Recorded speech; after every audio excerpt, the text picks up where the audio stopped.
안녕하세요. 하루 필수 말씀 충전 하필 큐티 조종환입니다. 오늘 함께 나눌 하나님 말씀은 잠언 19장 1절에서 14절까지 말씀입니다. 거짓말을 하면서 미련하게 사는 사람보다 가난해도 흠없이 사는 사람이 낫다라고 이야기를 합니다. 정직에 대한 이야기 한번 생각을 해보셨으면 좋겠고요. 하나님께서 이 정직한 삶에 대한 태도, 대하시는 것들을 우리가 한번 묵상해 보셨으면 좋겠습니다.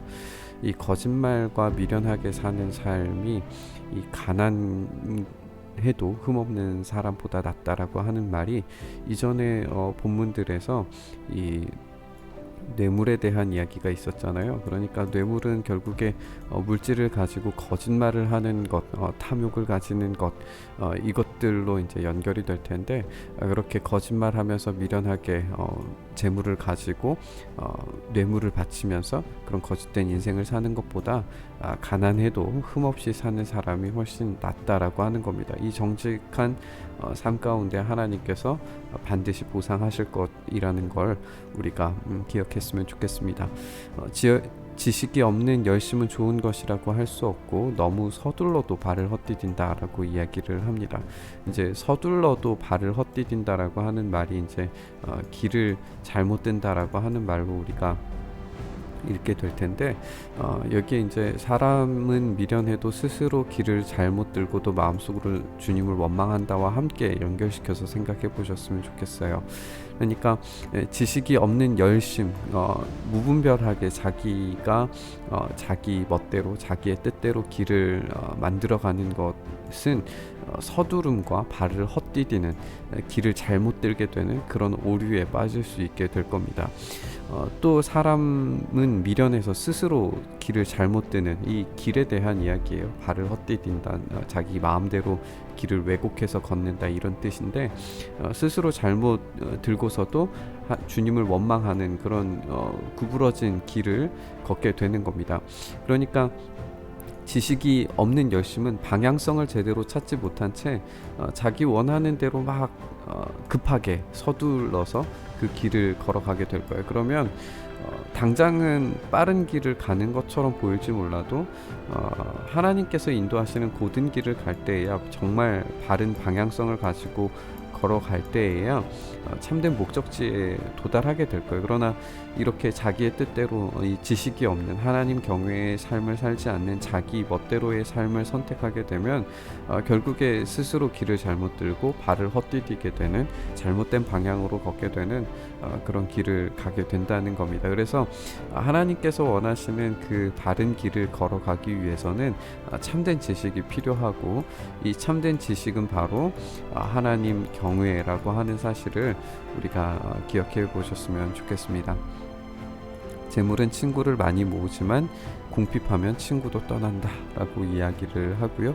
거짓 증인은 벌을 피할 수가 없고 거짓말하는 사람도 벌을 피할 길이 없다 라고 이렇게 이야기를 합니다. 너그럽게 주는 사람에게 은혜에 입기를 원하는 사람이 많고, 선물을 잘 주는 사람에게는 모두가 친구입니다. 가난하면 친척도 그를 싫어하는데 하물며 친구가 그를 멀리하지 않겠느냐. 뒤따라가면서 말을 붙이려고 해도 아무 소용이 없다라고 이렇게 이야기를 하고 있어요. 우리가 가난하면 친척도 그를 싫어한다라고 하는 말이 이제 가난에 대한 부정적인 의미로 우리가 읽혀질 수도 있을 것 같은데, 저는 이렇게 좀 한번 생각을 해봤으면 좋겠어요. 너그럽게 주는 사람은 베푸는 사람이죠. 그런데 가난한 사람은 달라고 계속 요구하는 사람이에요. 이제 베푸는 사람은 자기의 것을 나누는 이런 방향성 자체가 외부를 향하게 되는데, 요구하는 사람은 밖에 있는 것을 끊임없이 자기 안으로 이제 가지고 와야 살 수 있는 그런 사람이죠. 이게 이제 표면적으로는 당연히 이제 가난한 사람을 멀리하게 됨으로써 이 직접적인 가난을 벗어나야 된다, 이런 표면적인 의미로, 그리고 너그럽게 주는 사람은 은혜 있기를 원해서 주변에 모두가 친구가 모이게 되는 이런 의미로 우리가 받아들일 수도 있겠지만, 우리가 조금 더 이 본문 잠언 전체를 좀 한번 생각을 해보면, 결국에 나누어 주는 삶이 하나님께서 복 주시는 삶이고, 교만하여서 욕심을 부리면서 탐욕에 가득 차서 남의 것들을 빼앗고 착취하며 이 베풀지 못하는 삶을 하나님께서 심판하시고 그들의 삶을 정죄하신다는 사실을 생각해 봤을 때 단지 이 가난이라고 하는 것이 물질적인 가난뿐만 아니라 이 소유욕이 엄청난 이 물질과 탐욕에 이 영적으로 채워지지 못해서 그 영적인 가난으로 말미암아서 물질로 그 가난을 채우려고 하는 그런 시도들 모두가 이 가난한 것이라면 그렇게 착취적인 삶을 사는 사람들은 그 어떤 사람도 친구도 있을 수 없다라고 하는 이야기로 좀 바꾸어서 생각을 해볼 수 있을 것 같아요.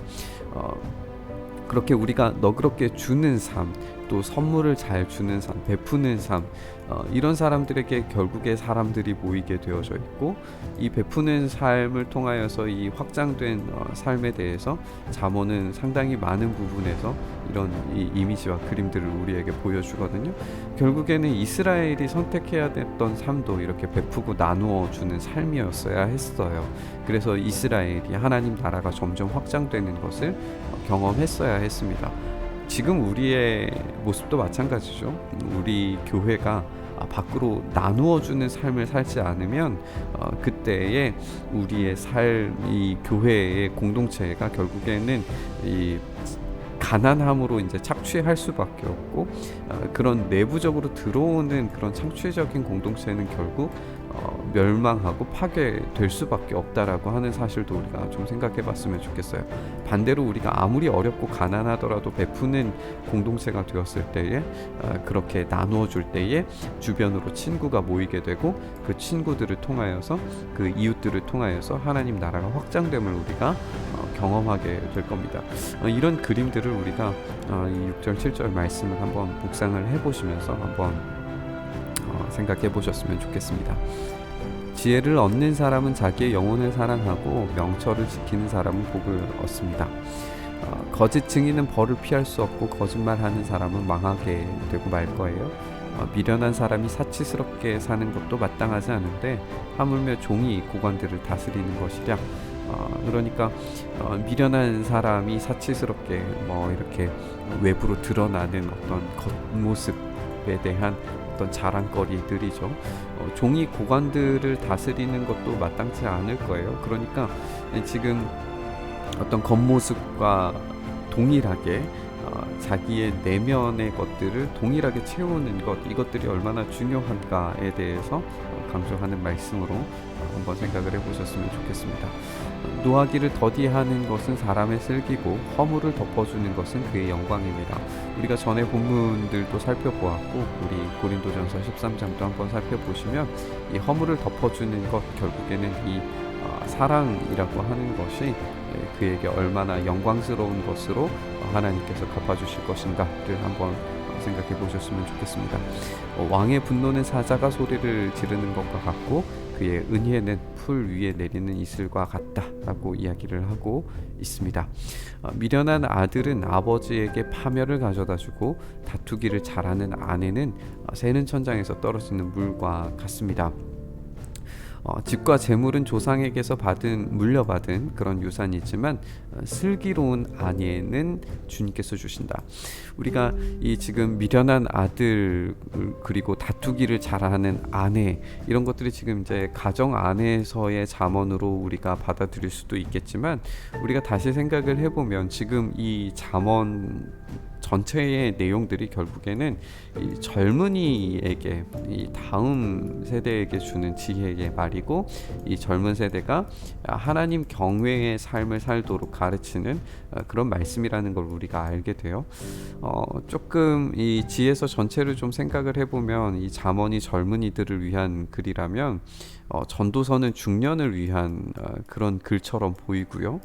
그리고 욥기 같은 경우에는 이 백전노장들, 그러니까 인생의 말년의 어떤 고난과 풍파를 다 겪어본 그런 사람들에게 주는 그런 지혜서라고 우리가 생각을 해볼 수 있을 것 같아요. 그렇게 이 잠언은 조금 젊은이들을 타겟으로 한 그런 지혜서 같은 느낌이 많이 드는데, 그래서 이 13절 14절 말씀도 한번 생각을 해보면 이 미련한 아들이 파멸을 가져다 주는 것, 그리고 다투기를 잘하는 아내를 만나는 것, 이 모두가 지금 이제 어떤 여인과 함께 결혼하고 그와 함께 살 것인가에 대한 이야기가 1장에서 9장까지 이어졌다는 사실을 우리가 좀 생각을 해보셨으면 좋겠어요. 그래서 지혜 여인과 함께 결혼하는 것이 참된 복을 누리는 그런 삶이라고 그렇게 배웠습니다.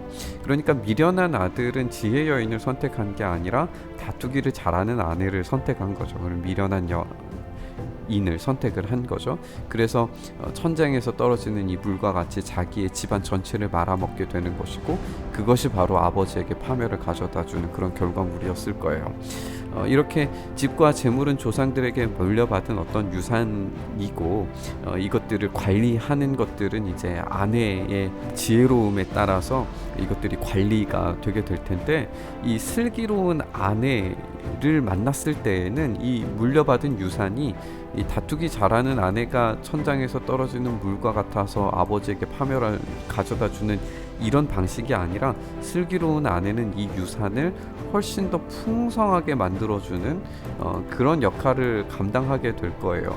이것을 우리가 잠언 31장에서 이 지혜 여인과 함께 결혼한 사람이 어떤 결말을 가지고 오게 되었는지를 통해서 확인을 하게 될 겁니다. 결국에 이 슬기로운 아내는 그래서 누구냐? 이 지혜 여인이고, 지혜 여인은 결국 누구냐? 우리가 계속 살펴본 것처럼 하나님 자신 스스로셨다는 거예요. 그래서 하나님 경외의 삶을 살아가는 것이 이 유산, 아버지로부터 조상으로부터 받은 이 유산을 가장 확실하게 보호할 수 있는 유일한 수단이고, 그리고 보호할 뿐만 아니라 31장에서 우리가 확인해 보겠지만 더 크고 풍요로운 것들로 우리에게 제공하는 그 은혜를 누릴 수 있게 된다는 것도 우리가 알게 될 겁니다. 네, 오늘 이렇게 함께 말씀 묵상을 해봤고요.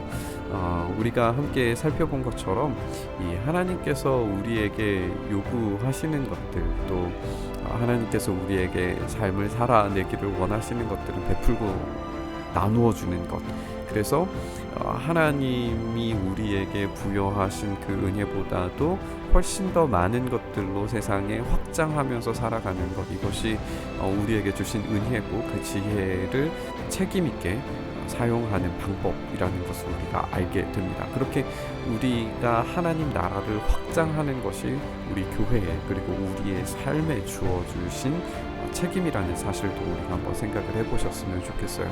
우리는 우리 안에 어떤 탐욕적으로 정말 가난한 자처럼 달라 요구하는 것만을 해야 하는 그런 마음 상태가 아니라 너그럽게 나누어주고 베풀 수 있는, 그래서 십자가의 사랑의 도와 허물을 덮어주는 그런 인정과, 또 하나님께서 주시는 그 실력과 능력을 가지고 이 땅 가운데에 하나님 나라를 확장할 수 있는 그런 실력까지 우리가 가져서 참된 하나님 나라가 우리를 통하여서 확장되는 그 은혜를, 또 그런 삶을, 믿음의 실력을 우리가 나타낼 수 있기를 간절히 소망해 봅니다.